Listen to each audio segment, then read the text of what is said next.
Hello everybody. Today we're going to discuss how to fill out an employee census to get accurate insurance quotes.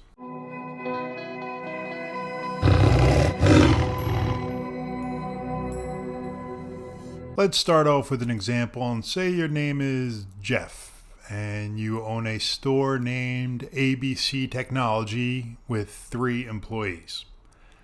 That means that the business has a total of 4 employees including yourself. Here's you, Jeff.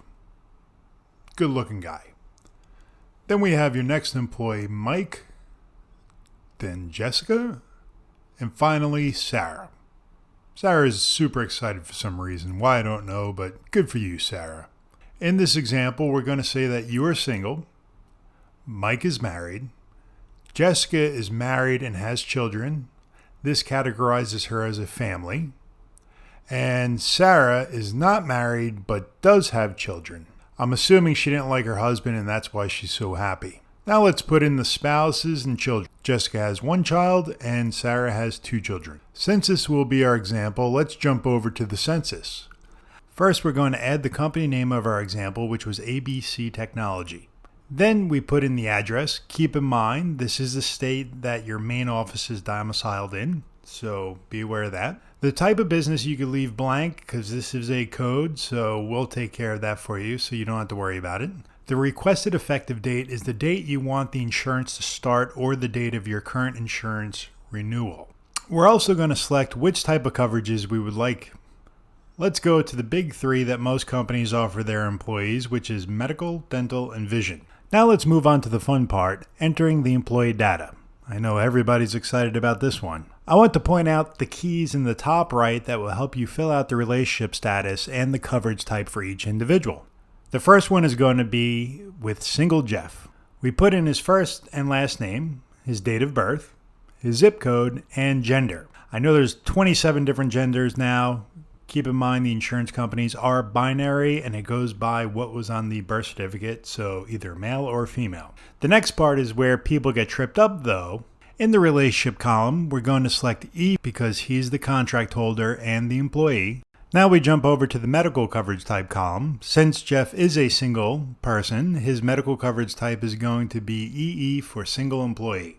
Let's move on to Mike, who is married. We're going to enter the same basic data from Mike and his wife named, let's call her Samantha. In the relationship column, we're going to select E for Mike because he's the contract holder and the employee, and S for Samantha because she's the employee's spouse.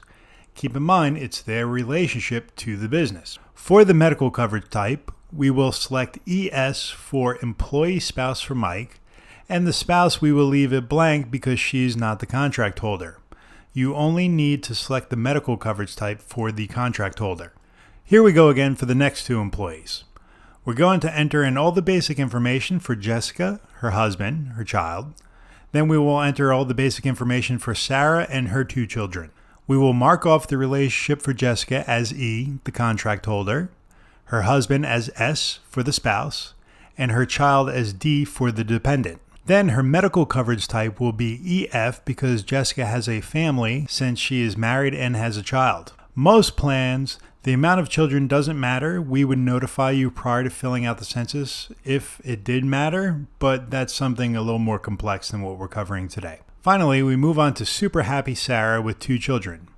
Once again, Sarah's relationship to the business is she's an employee and contract holder, and her 2 children will both be categorized as dependents. Since Sarah is not married, her medical coverage type is going to be EC for employee with children. All the extra C's in the top right, you can forget about those. Like I said, the amount of children don't matter, just fill in EC for the contract holder. Of course, if you have any questions, you could always reach out to us at 212-365-4553 or at www.bentonoakfield.com, and a member of our staff will always be glad to help. Take care and remember, your business is our mutual interest.